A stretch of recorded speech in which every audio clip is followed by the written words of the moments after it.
La guerre en Ukraine a fait des centaines de milliers de morts et a changé la carte géopolitique pour toujours. Le narratif officiel donne des explications inventées par des individus au QI négatif, carrément, pendant que la vérité gagne du terrain. Non, mais c'est vrai, leur narratif de la guerre, il est tellement débile.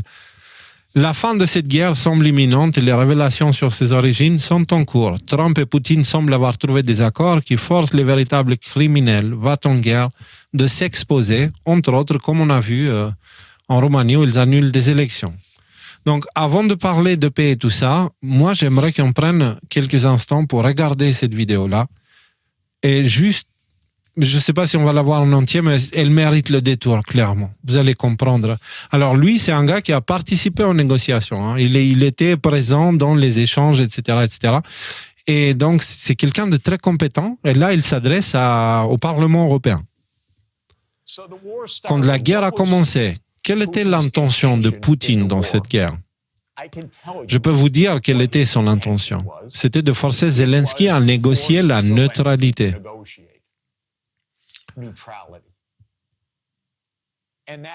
Et cela s'est produit dans les 7 jours suivant le début de l'invasion. Vous devriez comprendre cela, pas la propagande qui est écrite à ce sujet. Oh, ils ont échoué et ils allaient prendre le contrôle de l'Ukraine. Sérieusement, mesdames et messieurs, comprenez quelque chose de basique. L'objectif était de maintenir l'OTAN. Et qu'est-ce que l'OTAN? C'est la présence des États-Unis aux portes de la Russie. Pas plus, pas moins. Donc, en gros, la Russie a voulu maintenir l'OTAN loin des frontières de la Russie. Zelensky a souhaité négocier en 7 jours. J'en connais précisément les détails car j'ai échangé en profondeur avec toutes les parties concernées. En quelques semaines, un document a été échangé que le président Poutine avait approuvé, que Sergei Lavrov avait présenté et qui était géré par les médiateurs turcs. J'ai pris l'avion pour Ankara pour écouter en détail ce que faisaient les médiateurs. L'Ukraine s'est retirée unilatéralement d'un accord presque conclu. Pourquoi? Parce que les États-Unis leur ont dit de le faire. Parce que le Royaume-Uni a ajouté la cerise sur le gâteau en envoyant Boris Johnson en début d'avril en Ukraine afin de leur expliquer comment. Il l'a fait récemment, et si votre sécurité est entre les mains de Boris Johnson, que Dieu vous aide, quoi. Keith Starmer s'avère être encore pire. C'est inimaginable, mais c'est vrai, donc c'est le Premier ministre actuel. Boris Johnson a expliqué, et vous pouvez le vérifier sur le site web, que ce qui est en jeu ici, c'est l'hégémonie occidentale. Pas l'Ukraine, l'hégémonie occidentale. Michael van der Schlume et moi avons rencontré un groupe au Vatican au printemps 2022, où nous avons rédigé un document expliquant que rien de bon ne peut sortir de cette guerre pour l'Ukraine. Négocier dès à présent, car tout retard entraînera un grand nombre de pertes humaines, un risque d'escalade nucléaire et probablement la défaite dans cette guerre. Je ne veux changer aucun mot de ce que nous avons écrit à l'époque. Rien n'était faux dans ce document. Et depuis ce document, depuis que les États-Unis ont éloigné les négociateurs de la table, environ 1 million d'Ukrainiens sont morts ou ont été gravement blessés. Et les sénateurs américains qui sont aussi mauvais, cyniques et corrompus qu'on peut l'imaginer, disent que c'est une merveilleuse dépense de notre argent parce qu'aucun Américain ne meurt. C'est une pure guerre par procuration. Le sénateur Blumenthal, près de moi, l'a dit à voix haute. Mitt Romney le dit aussi. C'est l'investissement idéal pour l'Amérique. Aucune perte humaine américaine. Et les Ukrainiens, ils sont morts. Donc, j'ai pas besoin d'aller jusqu'au bout de la vidéo. Vous avez compris l'essentiel. Les véritables raisons de la guerre, c'est l'OTAN. Il allait de plus en plus vers les frontières avec la Russie. Ils ont touché l'Ukraine, ils faisaient des trucs chelous là-bas, et puis après, ils ont fait des accords. On avait abordé tout ça, on avait parlé de tout ça en 2022. La version officielle mainstream, hein, c'est vraiment... Les gens qui l'ont écrit, ils ont un QI négatif, et ceux qui la croient, mais je sais pas où les mettre, en fait, où les classer, je sais pas. Je suis triste pour eux, parce qu'ils doivent être tellement perdus qu'ils sont capables de croire vraiment tout et n'importe quoi. Non, mais clairement, donc, ce qu'on peut dire aujourd'hui, c'est que les médias mainstream qui ont partagé ces faux narratifs concernant ces négociations, sur ce qui s'est passé à ce moment-là, quand la guerre pouvait s'arrêter, il n'y avait pas encore ni milliers, ni des dizaines de milliers de morts. C'était le tout début. Voilà. Et ils rentraient, etc. Bon. Ces gens-là ont sur leur main une part du sang de centaines de milliers d'Ukrainiens qui sont morts dans cette guerre. Et des Russes aussi, d'ailleurs. Et des Russes aussi. C'est eux qui ont fait en sorte à ce que cette guerre déroule. Parce que tout simplement, s'ils avaient fait leur travail, ils avaient raconté clairement ce qui s'est passé pendant ces négociations, ça ne serait pas passé. Nico, pas que ça. On peut ajouter aussi la crise diplomatique qui a engendré des coups de prostituées comme l'explosion de Nord Stream, qui a provoqué une crise financière, énergétique en Europe, qui est en train de la provoquer, tu vois, qui nous force à importer notre énergie d'ailleurs, etc. Je veux dire, les conséquences de ça, elles sont, on n'a même pas commencé de les voir pleinement, en fait, nous, tu vois. Les Ukrainiens, eux, ils l'ont vu, hein. Ça, c'est clair. En Ukraine, ils ont vu les conséquences de la corruption occidentale. Et ils ont payé le prix, en fait. Bref, pour continuer, donc ce gars-là, Jeffrey Sachs, en fait, qu'on a entendu là, qui expliquait tout ça, c'est pas n'importe qui, parce qu'il était dans toutes ces négociations. Il a suivi l'histoire de très près, personnellement. Et on a Sergei Lavrov qui confirme ces propos, qu'on va écouter là de suite. Vladimir Poutine, président de la Fédération de Russie, a rappelé à de nombreuses reprises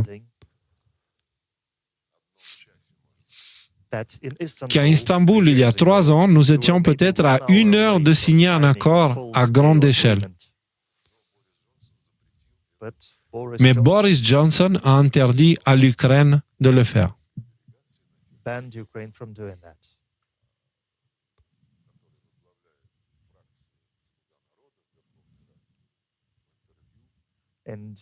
Et dans une interview, un responsable ukrainien a publiquement confirmé ce fait il y a 3 ans.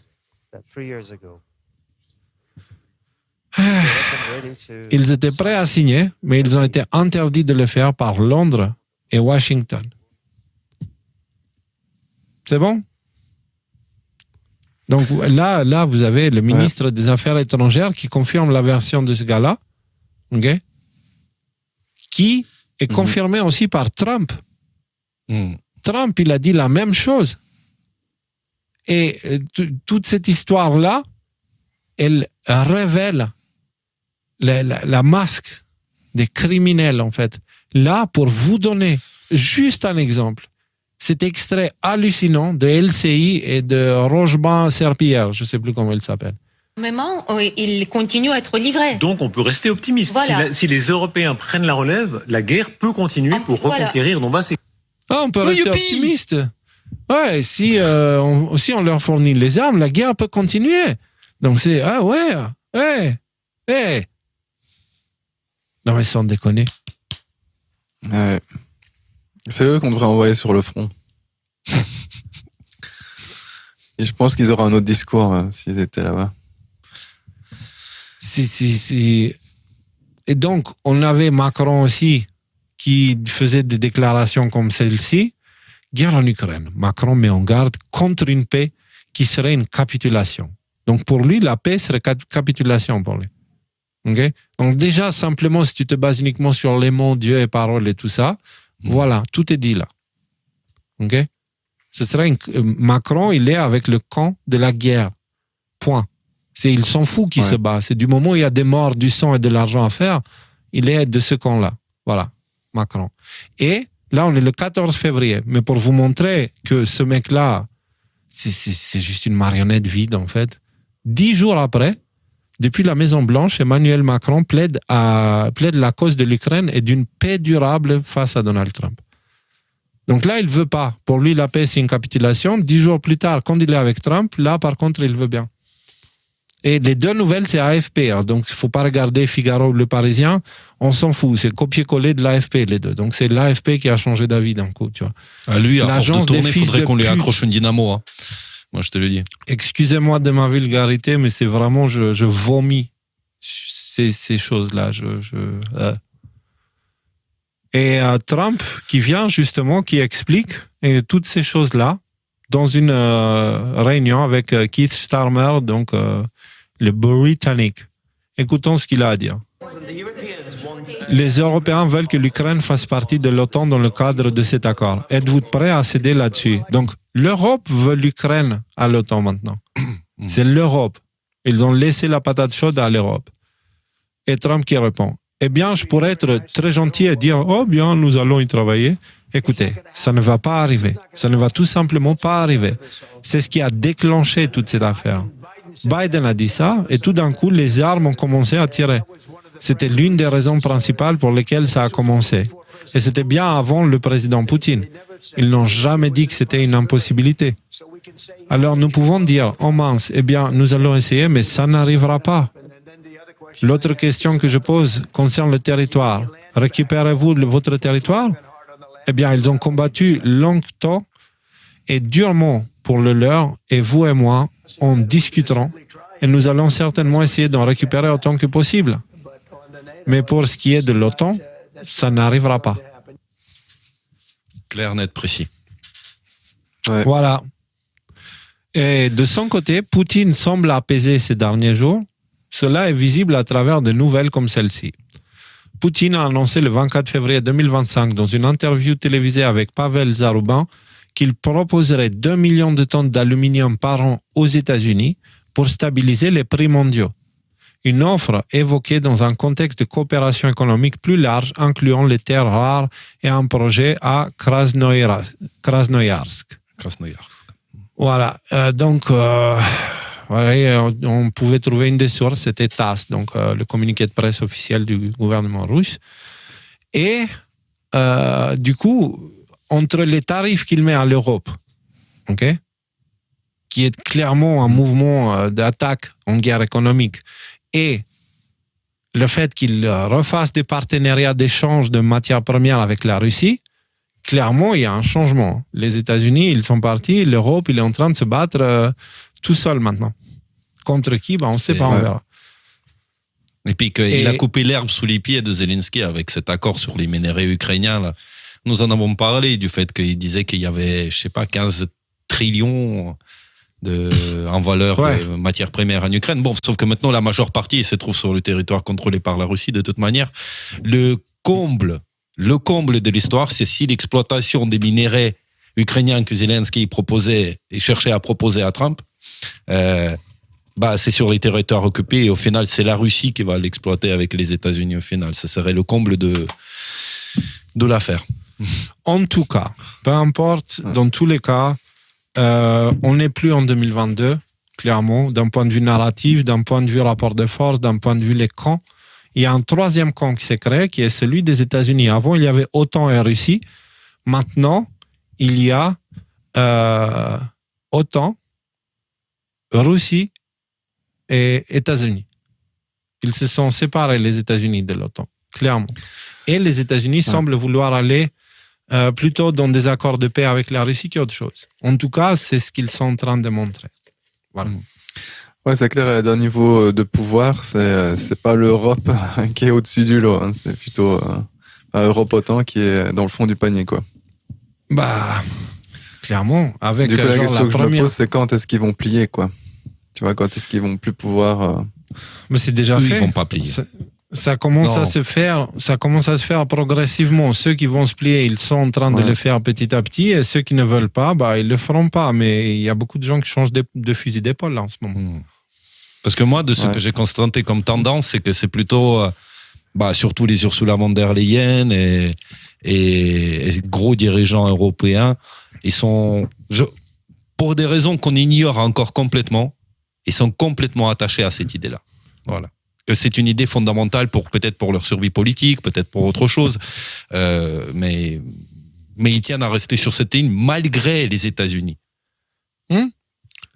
Et là, ce qui est en train de se passer pendant qu'on préparait justement les micros et tout ça, on a vu une série de vidéos sortir où Zelensky se fait engueuler comme un bébé devant Trump et Vance, devant les caméras.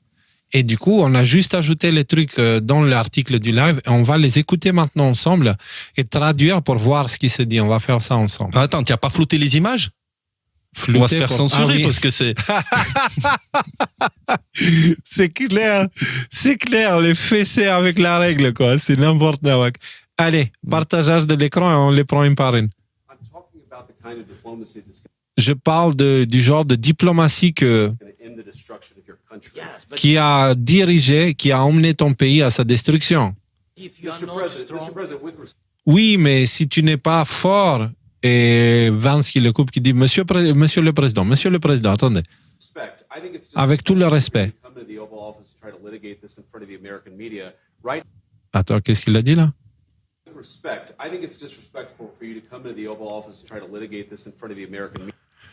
Je trouve que c'est irrespectueux de votre part de venir dans la maison ovale et essayer de régler vos histoires devant les médias là.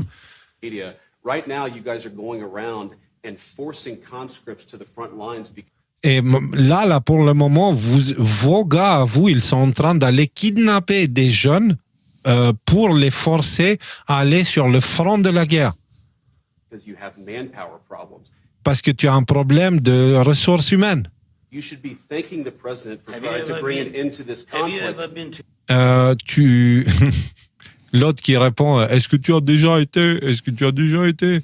Et Vance qui dit, tu devrais remercier Trump d'avoir aidé ton pays. Est-ce que tu as été en Ukraine? Il lui dit l'autre pour pouvoir dire les problèmes qu'on a réellement. Viens une fois, il dit. Le langage corporel, là, il est évident. Hein. Zelensky se fait engueuler, alors il est fermé, là. Il est pas content, ouais. Watched and seen the stories, and I know what happens is you bring them on a propaganda tour, Mr. President.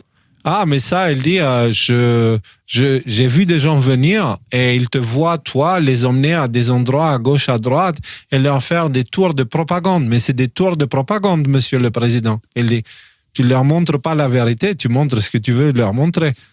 Do you disagree that you've had problems bringing people into your military? Est-ce que tu es d'accord, est-ce que tu peux dire que tu n'es pas d'accord avec le fait que tu as eu des problèmes avec la main-d'œuvre, le personnel militaire, quoi, chez toi? And do you think that it's respectful to come to the Oval Office of the United States of America and attack the administration that is... Et est-ce que vous pensez que c'est intelligent et respectueux de votre part de venir dans la Maison Ovale, la Maison Blanche, et attaquer le gouvernement américain qui essaye d'arrêter la destruction de votre pays? Beaucoup de questions. Commençons par le début. Alors, premièrement, pendant une guerre, tout le monde a des problèmes. Mais même vous avez un joli océan que vous ne sentez pas maintenant, mais que vous le sentirez dans le futur.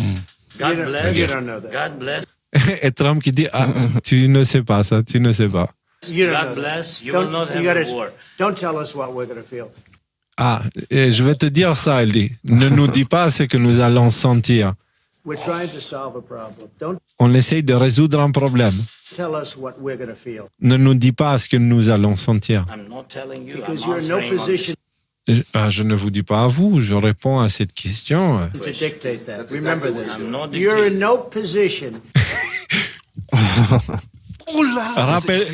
Rappelle-toi de ça, il dit. Tu n'es pas en position de dicter ce que nous allons sentir. On va se sentir bien. Il dit, We're going to feel very good and very strong to dictate what we're going to feel. We're going to feel very good. Vous allez sentir une influence. Il dit, putain, on dirait qu'il est bourré comment il parle. Going to feel very good and very strong. You're right now not in a very good position. Vous allez sentir l'influence de Zelensky et Trump qui lui dit, là, vous n'êtes... Putain, le chat. Pardon. C'est le chat qui est venu. Vous n'êtes pas dans une position de force, là, il dit Trump. Vous n'êtes pas dans une bonne position. Regarde le regard de Zelensky à ce moment-là. Regarde comment il a peur. Ouais.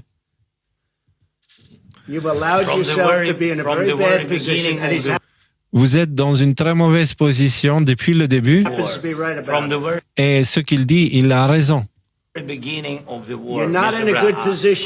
Tu n'es pas dans une bonne position. Et Zelensky il essaie de parler, mais il n'arrive pas à en placer une. Il a dit quoi là? Vous n'avez pas les cartes maintenant. Ce n'est pas toi qui as les cartes maintenant. Avec nous, tu commences à avoir des cartes. Maintenant, tu ne peux pas jouer avec les cartes. Tu as joué, comment on peut dire? Joué gambling. Tu as parié. Tu as parié la vie de beaucoup de personnes, beaucoup de gens.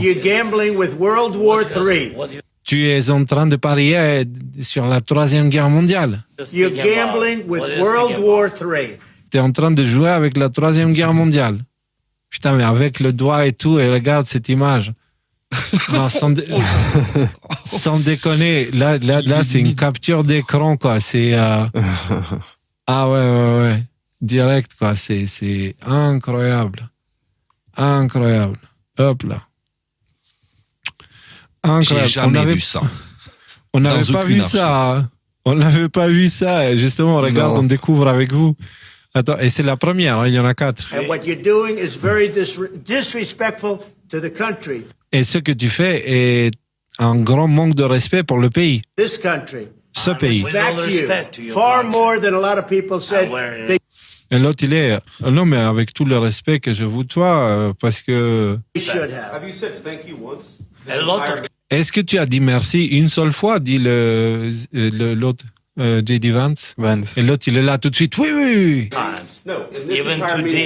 Même aujourd'hui. Il dit, tu as été en Pennsylvanie et tu as fait campagne avec l'opposition de Donald Trump en octobre. Offre quelques mots d'appréciation pour les États-Unis quand même. Et le président qui essaie de sauver ton pays.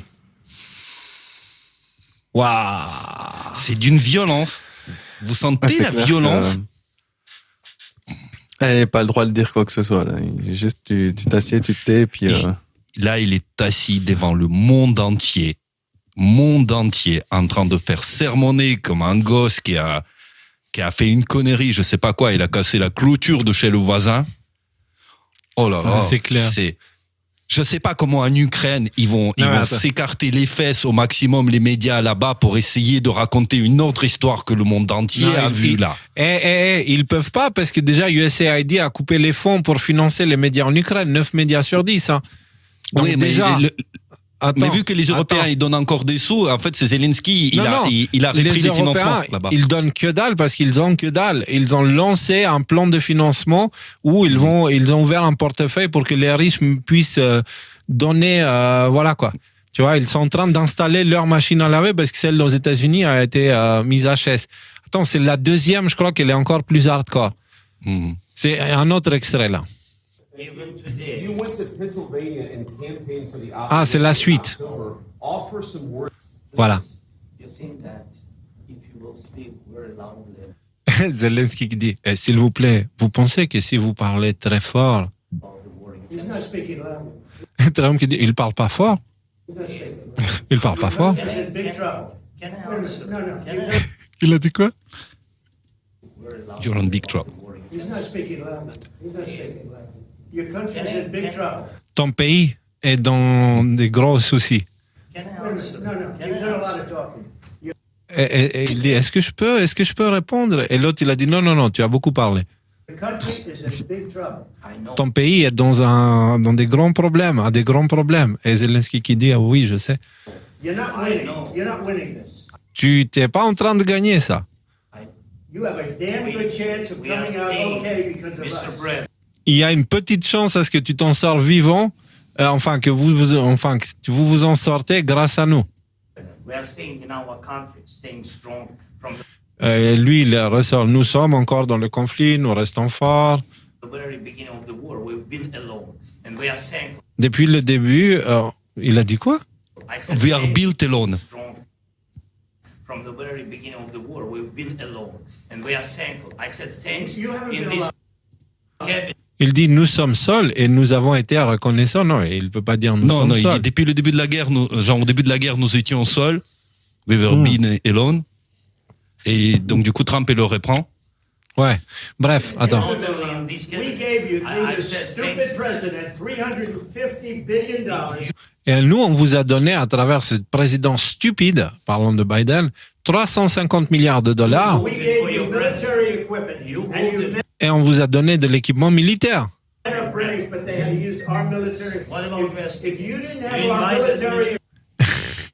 Et il est en train de le taper dessus à Zelensky la mode. Mais ça va maintenant, vous m'avez invité pourquoi là? Vous m'avez invité pour que vous parliez? Si vous n'aviez pas eu l'équipement militaire américain, il dit cette guerre aurait pu finir en 3 jours. En 2 semaines, les Zelensky qui dit elle aurait pu finir en 3 jours. Ouais, c'est la même chose qu'il dit Poutine. Donc il essaie de faire passer Trump comme quelqu'un qui est pro-Poutine, qui répète, qui est fait influencer par Poutine. Quel con! Mais il est débile, ce mec, je te jure. Non, ça c'est le... En 2 semaines, bien sûr, oui. Donc là, Zelensky est en mode full sarcasme, mais ça sent mauvais, sa culotte, je le sens jusqu'à là. C'est très difficile de faire du business comme ça, il dit Trump, je peux vous le dire. I said a lot of times to American people. Vous pouvez aussi juste dire merci, accepter le fait qu'il y a des désaccords.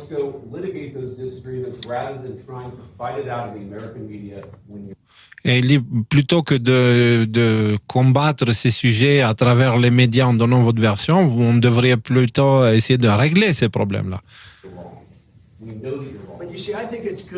Nous, on sait que vous êtes dans le tort, il dit. Et Trump qui dit, moi je trouve ça super ce qui se passe là, que les Américains voient ce qui se passe vraiment. C'est pour ça que j'ai laissé tout ça tourner tout ce temps-là, en fait. Tu dois être reconnaissant, tu n'as pas les cartes.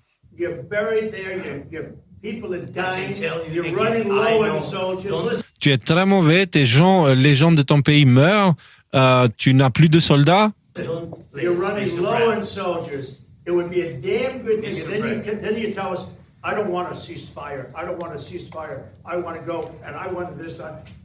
Et tu n'es pas en position d'aller maintenant voir des dirigeants de pays et de dire moi je veux ça, et moi je veux ci, et moi je veux ça. Il le parodie. Il le parodie et il dit hey, je veux pas le cessez-le-feu, à gauche, à droite. Oh, qu'est-ce qu'on regarde, sans déconner. Et là, il faut un cessez-le-feu et tu devrais le prendre comme ça, les balles arrêtent de traverser ton pays, quoi. Et que tes hommes cessent d'être tués, quoi.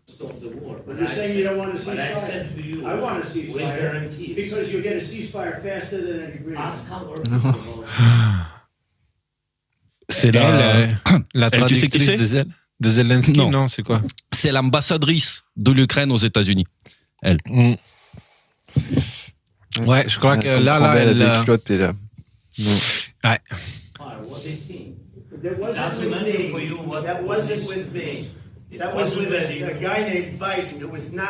Qu'est-ce qu'il a dit?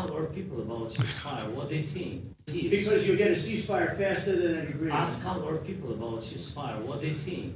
That wasn't with me. Il dit, mais c'est pas ça qu'on avait dit, le cessez-le-feu et tout ça. Et Trump qui dit, mais ça, c'était pas avec moi que tu as discuté. C'était pas avec moi.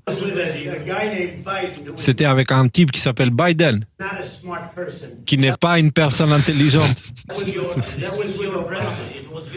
Ça, c'était ton Obama, il dit.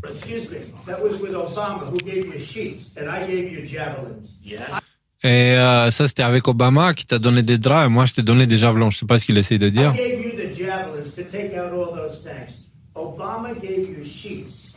Ah, Obama, il t'a donné des moutons. Moi, je t'ai donné de quoi faire tomber leur avion ou je sais pas quoi, tu vois, un truc comme ça. C'est pas des sheets? Ah, je sais pas. Soit sheets, soit chips. Mais je sais pas. Et tu devrais être plus reconnaissant parce que moi, je te le dis, c'est pas toi qui as les cartes. Et avec nous, tu as des cartes. Sans nous, tu n'as aucune carte. Attends. Et il en reste deux petites. On va les regarder toutes, hein, parce que là, c'est hardcore. On découvre, j'ai jamais vu ça. Juste une courte pouce parce qu'il faut reprendre un peu ses esprits. Est-ce que j'étais mal à l'aise. Franchement, quand je l'ai vu 5 minutes avant le live, tu vois, c'est en anglais complètement. Et encore, je l'ai pas vu en entier du tout.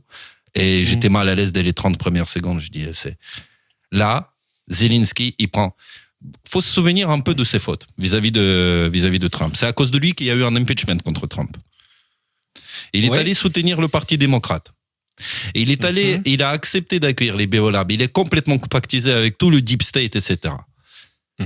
Et maintenant, Trump saisit une occasion médiatique pour venir exposer le chiffon là qui est Zelensky, l'homme de l'année selon Time, soi-disant, devant le monde entier. Maintenant, on peut voir la suite, je pense. Non, mais maintenant, je suis en train de lire une autre info qui est en train de circuler. Zelensky aurait insulté le vice-président américain J.D. Vance en chuchotant un soukabliat. Ouais, ce qui veut dire... après, soukabliat, tu dis même quand tu te fais très mal. Ouais, ok. Ouais. Non, c'est genre, si tu dis t'es souka, ça veut dire que c'est toi. Mais si tu dis, putain, c'est comme putain de merde, tu vois. Oui, voilà. Mais t'imagines. Échange diplomatique, t'as un des deux. Putain de merde. C'est le mec qui a été applaudi standing ovation au Congrès. On l'avait regardé, standing ovation. Ils l'ont amené. Il y a tout le Congrès qui s'est élevé, le monde libre, etc. Hein? Les montagnes russes, vous voulez les vivre? Tiens, Zelensky, toi tu en profites bien. Hein. Du sommet. Et vous vous souvenez de ce que j'ai dit? Je dis ça, le moment où il s'est fait applaudir dans le Congrès des Beaux, on pourrait même récupérer l'extrait du match, du live. C'était le sommet de sa carrière en tant que politicien. Je dis à partir de là, il n'y a que la chute.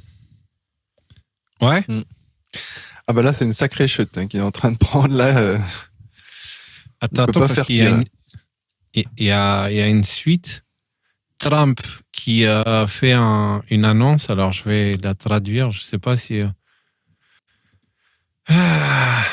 alors, une déclaration du président Donald Trump, ça c'était sur Truth Social à l'instant, je crois. Nous avions eu une rencontre remplie de sens à la Maison-Blanche aujourd'hui. Beaucoup a été appris qui n'aurait pas pu être compris sans cette conversation, sans cette pression et ce feu. It's amazing what comes out through emotion. C'est incroyable ce qui sort à travers l'émotion. And I have determined that President Zelensky is not ready for peace if America is involved. Et j'ai déterminé que le président Zelensky n'est pas prêt pour la paix si les États-Unis sont impliqués. Because if involvement gives him a big advantage in negotiation. Parce qu'il a l'impression que notre implication lui donne un gros avantage dans les négociations. Moi, je veux pas d'avantage. Moi, je veux la paix. Il a manqué de respect aux États-Unis, dont le très respecté bureau ovale. Il peut revenir quand il sera prêt pour la paix. Donc, Zelensky, fermé. Ça... Il s'est fait virer de la Maison-Blanche. Ouais. Avec une déclaration, il a manqué de respect. En fait, ce qu'il dit, c'est en gros, Zelensky, il croit que il est en position de nous considérer comme un avantage. Il n'a pas compris qu'on est en train de sauver son pays, en fait. Tu vois, c'est de sauver son pays des conneries des États-Unis. Il ne faut pas oublier, parce que c'est ce qu'il dit tout le long. Il dit, c'est Biden qui t'a fait ça, c'est Biden qui t'a dit ça, c'est Biden ci, Biden ça. Tu sais ce que je pense sincèrement, s'il se sentait un peu comme chez lui à l'époque aux États-Unis et en Europe, c'est parce qu'il avait beaucoup de données compromettantes sur tous les salauds qui faisaient leurs petites affaires en Ukraine, que ce soit au niveau des biolabs, que ce soit au niveau de différentes choses, etc. Donc, quelque part, plus ou moins, il pouvait se permettre, tu vois, de se comporter un peu comme il le voulait. Mais là, il est tombé dans un environnement où, en fait, il y a personne qui lui doit rien. Tiens, parce que là, clairement, mais là, c'est de l'actualité en temps réel. Hein. Il a été littéralement viré de la Maison-Blanche. Ils n'ont jamais vu un président être viré de la Maison-Blanche comme ça. Regardez les images qui sortent. Great success. Bon, allez, il n'y a personne qui l'accompagne, genre, c'est une meuf en bleu qui lui a serré la patte. Ouais, genre, t'es qui, toi? J'étais de passage, salut. Et il a été mis dehors avec cette déclaration de Trump où il dit que Zelensky a manqué de respect aux États-Unis dans le bureau ovale. Ouais. Incroyable. Et tu as vu à l'arrivée ce qui s'est passé? Je sais pas si tu l'as. Un truc te court. Ouais. C'est quand il est arrivé, il a dit, mais pourquoi tu n'as pas de costume? Il dit, t'as pas de costume à porter? Il dit, tu sais, les Américains, ils apprécient pas trop que tu respectes pas le protocole et tu portes pas une tenue officielle. Hein? Qui a dit ça? Alors qui a dit ça? Je crois que c'est Trump qui a dit ça. Ou est-ce que c'est un des... Non, je pense pas que c'est un des journalistes. Il se permettrait pas. J'ai pas vu les vidéos. Non. J'ai vu que Trump l'a accueilli, mais j'ai pas vu qu'il lui a dit quelque chose. Je crois que c'est à ce moment-là. Ok. Sinon, une autre actu, le ministre ukrainien Zelensky quitte la Maison-Blanche. La conférence de presse a été annulée. Donc vraiment viré le mec. Un fonctionnaire de la Maison-Blanche déclare à Fox News que Trump a expulsé Zelensky de la Maison-Blanche. Ça, c'est se faire remettre à sa place correctement. Et là, parce que là, il va bien comprendre qu'il n'a plus tous les pouvoirs comme il pouvait faire avant, quoi. Bon. Ouais, je pense qu'il est conscient que c'est juste une marionnette. Mais juste là, il comprend que la main qui est dans son... qui le marionnettise de l'intérieur comme ça... est le plus grand que son trou. Il commence à être inconfortable comme position. Non, mais Trump, il lui a fait « You are fired ». Je fais pas exprès avec ces métaphores, elles viennent naturellement, mais moi, ça me fait rire. Pardon pour cette imagerie. Allons regarder ces 64 secondes de vidéo, là, Zelensky et Trump. 24. And I gave you javelins. Ah, donc il parle encore de cette histoire de cheat et javelins. You don't have the cards. With us, you have the cards. Donc bon, c'est un autre extrait de la même chose.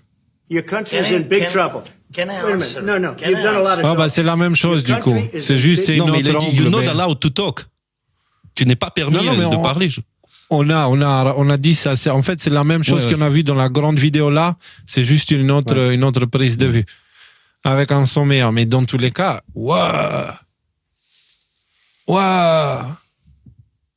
c'est...